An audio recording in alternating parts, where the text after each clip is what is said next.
I'm Luke Belmar. I'm on HelpBnk.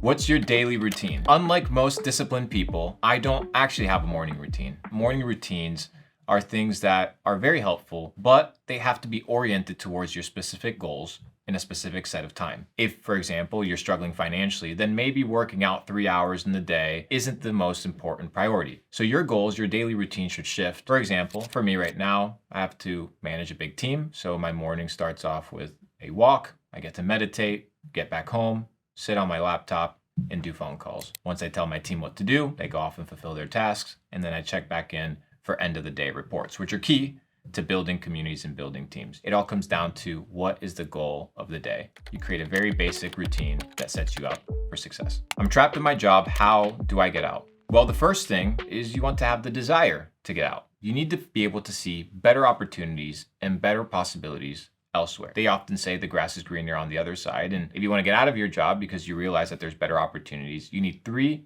very important ingredients. 1 is you need a new circle of influence and a new circle of friends. You're only as good as the people that are around you. It's key and it's extremely important that you surround yourself with a new environment.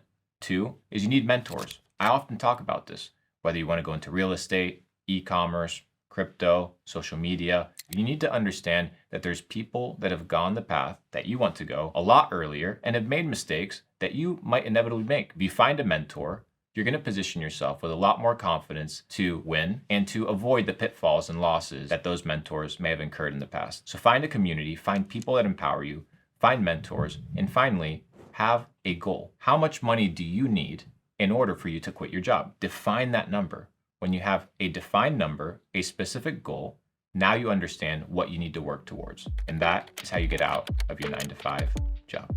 Are you disciplined 100% of the time? Well, the answer to that is no.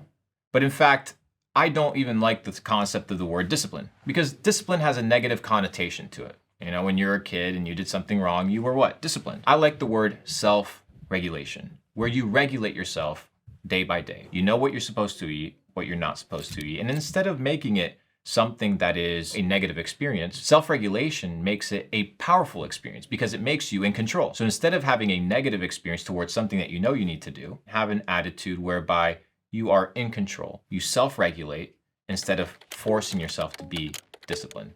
That is the key.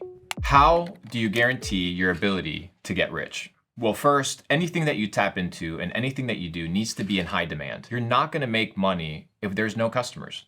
The second thing is you need to be the best at what you do. Do people trust you? Do people like you? Do people enjoy your services and your products? You need to be the best because in a marketplace that is saturated, people are not just looking for quality.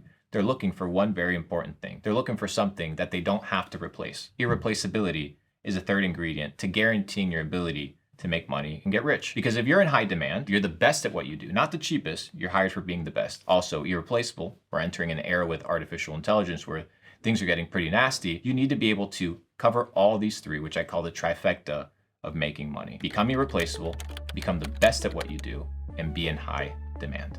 How messed up are businesses if you don't have a community? I often talk about community as that lifeblood of a business, the riverbed that old empires used to build their civilizations on. Let's take the Nile River, for example. Egypt was built around the Nile River. Well, the Nile River very much resembles a community. It doesn't matter what you build around the Nile River or around your customer base, as long as you don't pollute the river. You never want to mess with your community because they are the lifeblood of the business. Once you understand that they're the ones that have the money, they're the ones that are making the thing run. Your job is to preserve it and build around it sustainably. And that is how you build a powerful community that continues to come time and time again.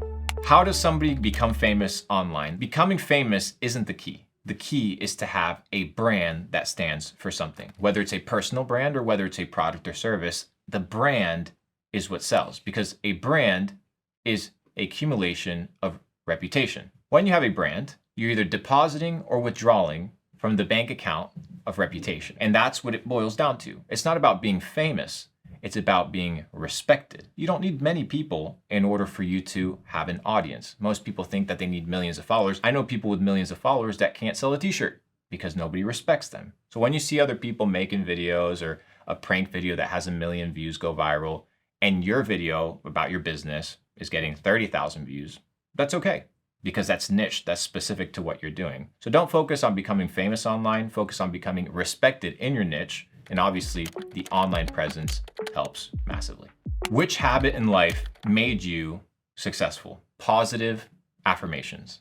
Speaking positively with gratitude to myself. I see so many successful people with money. They're not grateful. They have no positive outlook towards life. They have money, but that's all they have, which means they don't have much. But when you're grateful for what you have, you approach life not out of a place of greed and need, but out of a place of abundance. And when you operate out of a place of abundance, you operate freely.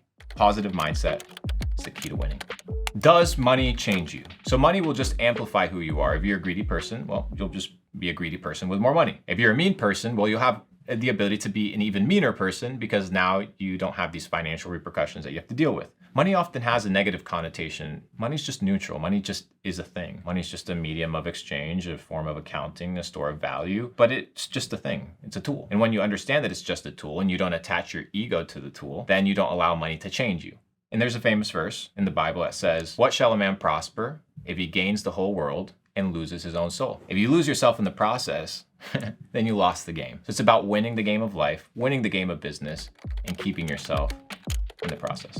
Which mistake has cost you the most money? There's only lessons, not losses, in the game of business. But the number one irredeemable mistake in business that has cost me not only time and energy is not learning from my mistakes. It's only a loss if there's no lesson. And in order for there to be a lesson, there needs to be intentionality. Most people, they mess up. They don't go back to the drawing board and think about how to improve. So therefore the loss is net negative. If I don't do anything with the information, that's where the failure begins. When you make the same mistake time and time again. Whatever money it costs you, it's the price to be paid. I've had $100,000 lessons, but if you learn from them, well, it's money and lessons that most people will never be able to learn.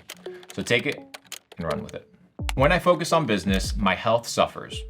What do I do about it? You need to understand that in life, your health, it's like the tectonic plate on which everything resides. If it's shaky, if it's wobbly, if it's prone to earthquakes, it doesn't matter what you build upon it.